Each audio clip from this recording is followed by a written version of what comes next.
Okay, let's move to the next one, to 57. So 57 is going from unease to intuition and clarity. It's one of the activations that really intrigues me. Um, I do have a sensation each time I read it or listen it to it. It's like the first time is, well, haven't I heard this before? No, not sure. It's the key that activates my descendant. I have an Aries ascendant and a Libra descendant. It was very interesting when I had the Delta position for 57. I felt that's the moment when I got more in contact with it. What I love about 57 is the acoustic part.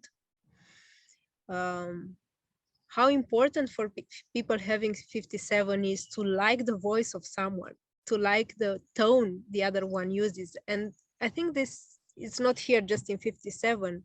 Libra, I find, is very sensitive to the tone you speak to them. Like many times, my clients having Libra placements, especially 57, said they were in a fight and they didn't like the tone of the other person.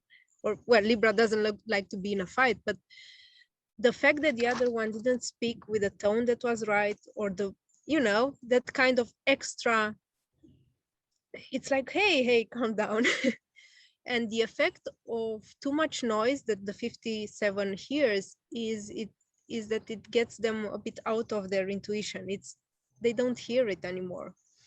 So yeah, I don't I feel I still have to explore this key. It's one that's very intriguing for me, but if people having 57 would like to share, I'm here to listen. uh, my hearing is here to listen, but I find that's a very profound key, and the intuition of 57 is just amazing. When they get that clarity, it's super on point. When someone with 57 says, this is it. But yeah, I feel that the sound is important. Being in nature, clearing the air with good sounds. I feel that works for my clients with 57. What's your view on it? I believe that this key is one of the reasons that the gene keys exist, because this is Richard Rudd's core wound, his vocation. And he put this key as the code, the gene key that codes the vocation, because he believes that this is what represents the core wound of humanity, that unease, that hearing what could happen and kind of live in the low frequency with that unease and the fear of tomorrow. And I would say that when you live there, it eats away your life. Similarly, like we were speaking about with the 25 and the 46 in the shadows. And I happen to have the vocation, this core wound as well in the 57 in the fourth line for me. Richard has it in the first line. And I also have it in my Saturn on the personality side. So for me, it's very, very present. And I do believe that it could have eaten up my life. I could have lived forever in unease because there is enough to live in unease for. We just have to turn on the television, or there's so many reasons. And I think you saw the dragonfly flying by before, Adela. And I feel like this is where the 55 comes in and says, yeah, you can see everything like it's falling apart, or you can see everything as a transformation and that things are falling together in a new way. And I think that is the shift we have in the 13 as well. You can hear everything, and it is a pessimism that comes, or you can hear everything and you can hear between the lines and have an optimism. Like those different, all these jinkies, the 55, the 13, and the 57. It's like you have a choice. You cannot not hear. Like it's not possible to not hear with a 57, but you can actually tune into what the wind is telling you.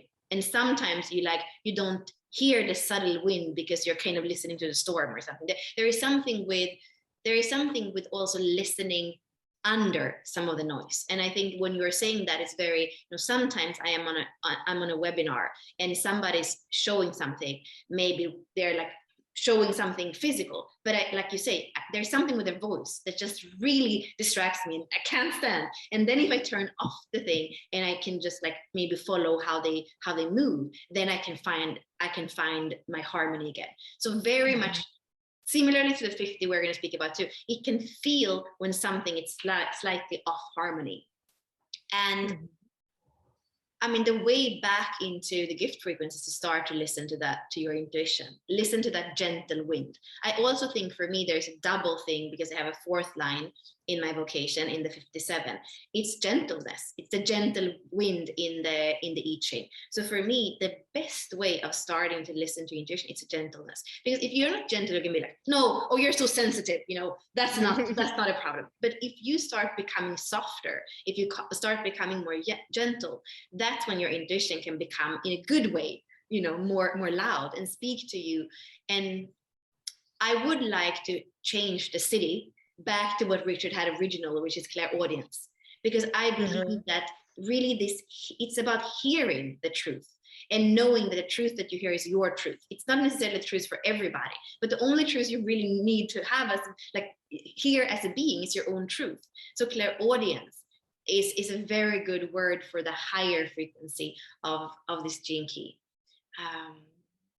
Yeah, I think I'm going to show the art, which is like kind of a little bit abstract for this, but I'm going to show it, and then if you have anything you want to add as well, Adela. Let's see it. Okay, nice. So different. Yeah, and this is Dora Rodriguez. I think that maybe we asked people or something. I don't actually remember how we choose this, but there is something about, you know, the rose that is very subtle, and that has like, there is something with like the layers, the subtlety, the mystery, the beauty, I guess, of the rose that we could say kind of Yes, makes me very feel nice. into the 57. Pretty one.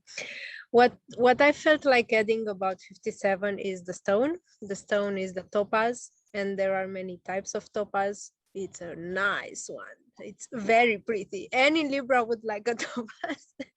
It looks very pretty. The animal here is the bat.